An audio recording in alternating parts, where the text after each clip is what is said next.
Yesterday, the State of the Province address was a demonstration that this administration lacks practical ideas to solve this province's challenges.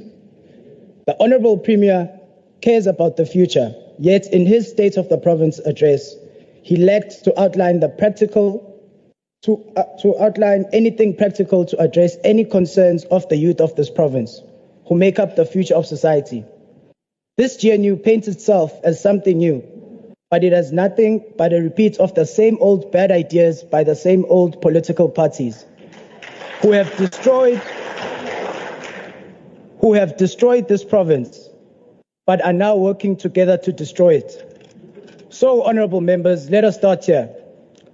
1.4 billion trade in a Dube trade port, 2 billion Richards Bay industrial development, 150 million produce at Umhlatizwe municipality, but 0 rands on an equitable spread of capital that touches the various parts of the province. The proposed projects are overly centralized, neglecting the needs of the majority of our young people. They primarily benefit a small skilled elite rather than empowering the broader community. How can a young person from Mlazi benefit from Idube trade port? The promised trickle-down economics has consistently failed to bridge the gap between the wealthy and the few impoverished many. Past administrations have also prioritized large-scale projects, but they've proven ineffective in stimulating local economics and addressing the core needs of our people. What is the plan, Honorable Premier, of growth of small youth and women-owned businesses and spur economic activity in townships and rural areas, thus transforming them into valuable societal assets? A speech won't do it. I bet most of the GNU can barely name any small cities and rural areas of this province. For years, they've been neglected in plans to incorporate them into the mainstream economy, causing failures in infrastructure, costing people jobs and livelihoods. I wonder if the Honorable Premier can tell us about industries that exist at eXhopo, eMkhabeleni naseMzimkhulu. The Premier has bought the youth empowerment innovation of 100 million. It has become tradition of premiers to announce funding for the young people, yet the economy is stagnant when it comes to young people. Over 200 million has been spent in funds in KZN, yet businesses continue to struggle and the economic growth continues to be in recession. Many young people, including recent graduates, are facing increased competition for limited job opportunities. Youth unemployment continues to rise, currently standing over 60% in this province. Past funds have failed to achieve objectives. They are mainly misaligned with the needs of our people. The Premier announced Services SETA and the Property Practitioner Regulatory Authority have commenced a 12-month leadership program in real estate that has targeted 800 young people. How were they chosen? Are the geographic regions of the province represented?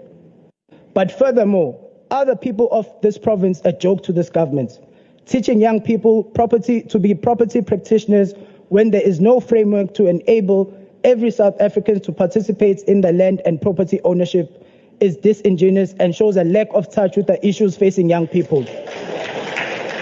How is land redistribution being fast-tracked in order to increase food security in the economic production and enabling wealth creation for the people of this province? KZN needs an education policy that adopts a skills-first approach and meets market demands, ensuring education aligns with the needs of our economy.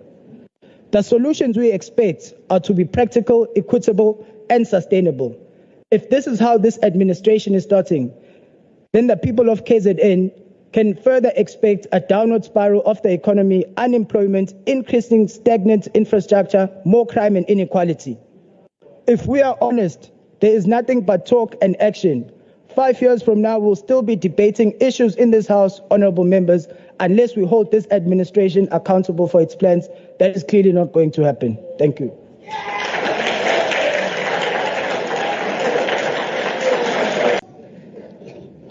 I rise today to deliver the actual state of the province of KwaZulu-Natal on behalf of the People's Party, Umkhonto weSizwe, and the millions of native citizens of the province who voted definitively for the MK Party as their party of choice to lead this royal province. Madam Speaker, the address delivered by the Honourable Interim Premier yesterday indeed left much to be desired, as it was riddled with excessive generalizations, sweeping unqualified statements, and contained no pragmatic governance plan for the next 12 months or 5 years. Somlomo reside in a province, of course. Ukhosi has been a central institution of governance for Abenguni and Abantu as a whole since prehistoric times. This is because it is centered in Isintu esoteric and masonry science that informs our culture and rituals, who in turn govern our way of life. Ukhosi in this province, Madam Speaker, is facing intrinsic challenges.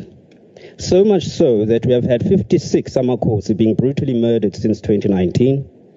We've had 34 of Induna who are also brutally murdered since the same year.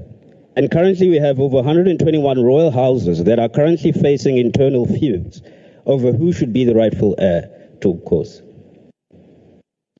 One of the reasons we are in this muddle, Madam Speaker, is because the wrongs that were committed in the past have remained unabated.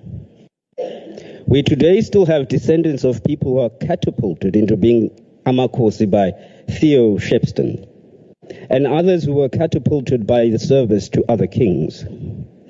So in essence, they were not Amakhosi Oselo, including their descendants, who remain recognized as Amakhosi by the Department of Cocta to this very day.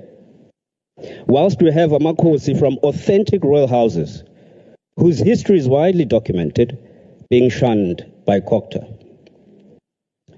As a way of example, we have an area called Gwamapumolo. It is called Gwamapumolo because that was the kingdom ya Gwamapumolo, but we don't have Inkosi Gwamapumolo there. It doesn't follow logic, it doesn't make sense. And you cannot replace Inkosana. You can't come into a house and say, Ayimpe Pizo Shisolo. And that is the challenge that we are facing, because we have not only Ukokta, but certain politicians who have interfered in so many royal houses. This, Madam Speaker, is a serious problem. Not only is it problematic culturally, but it is a problem spiritually, as the spirit of the late kings, particularly in this province, have risen, and they are demanding what is rightfully theirs from their living descendants. Tinabenguni, we have what we call Unkatolopkos, which is a royal ceremony that is held to ascertain from the royal ancestors and the late kings whom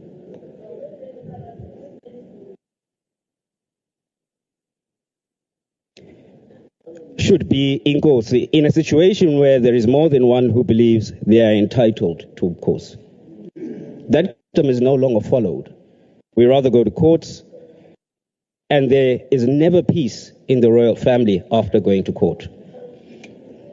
Now, when a royal house is under spiritual pressure from a spirit of a late king demanding restoration of what once was, it tends to impact on the daily lives of the entire royal family. They do not succeed in anything they endeavor until the spirit of the late king is appeased. Now, when these royal houses ride to Cocta, they are mostly shunned and not given the time of day by the arrogant and always inept officials in that department. This leads to bloodshed, Madam Speaker, because